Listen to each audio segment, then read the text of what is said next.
I'm Randall Breen, and along with my family we run a farm, Echo Valley Farm, on Bundjalung country in the Goomburra Valley, which is Southern Downs region. G'day, my name's Cameron Leckie and I'm the Regional Soil Coordinator at the Southern Queensland and Northern New South Wales Innovation Hub. The Hub's role is really about fostering improved resilience and preparation for climatic extremes, and managing our soils is inextricably linked to that aim. As a registered soil practitioner, I see one of the important roles that I have is to help landholders understand their soil, the soil data and the soil test results you may get with that, and how that can be used to improve your management.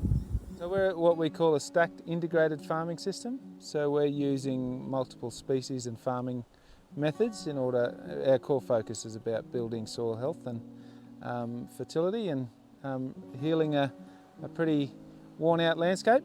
Yeah, so we use cattle, pigs and poultry, and some diverse cover cropping in order to sort of build soil health, and we produce beef, pork and eggs. European agriculture has been practiced in this area for well over a century, and many of the practices, our historical farming practices, have been quite detrimental to soil health.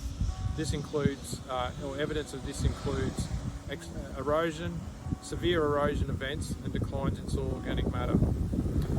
We picked up some of this in the testing at Echo Valley, where the highest levels of soil organic carbon were actually on a ridgeline which has never been farmed before, never been cropped, unlike the other locations on both the flat and the slope, which have been cropped for many a generation.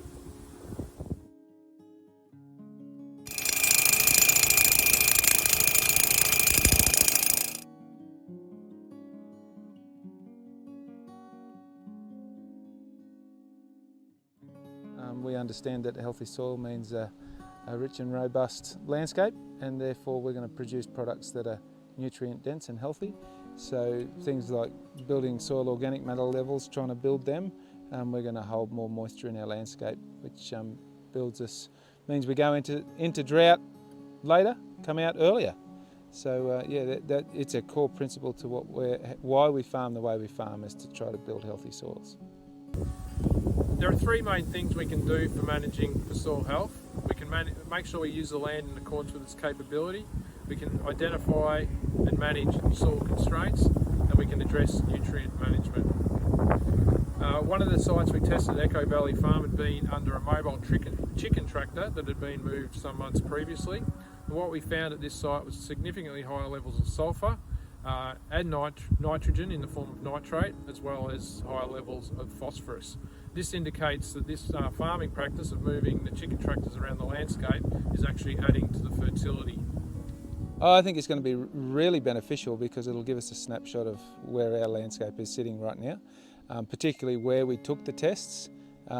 We've just started managing a landscape, and it'll give us a real benchmark, and then to see on this other part of the farm where we've been managing holistically and regeneratively for the last 10 years, and to hopefully see a bit of a difference between those two spaces. But it'll also help us to start to make decisions around the practices that we're using, for sure. The soil data we collected has provided a comprehensive view of the soil, chemical and biological properties at Echo Valley.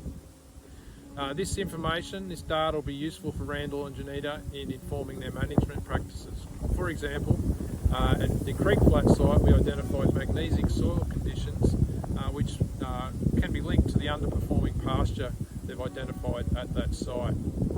The soil data will also be useful from a monitoring perspective, so that if they do future soil tests in 5 or 10 years' time, they'll be able to compare where their soil is at that time to where it is now, and whether and how their management practices are impacting upon the land.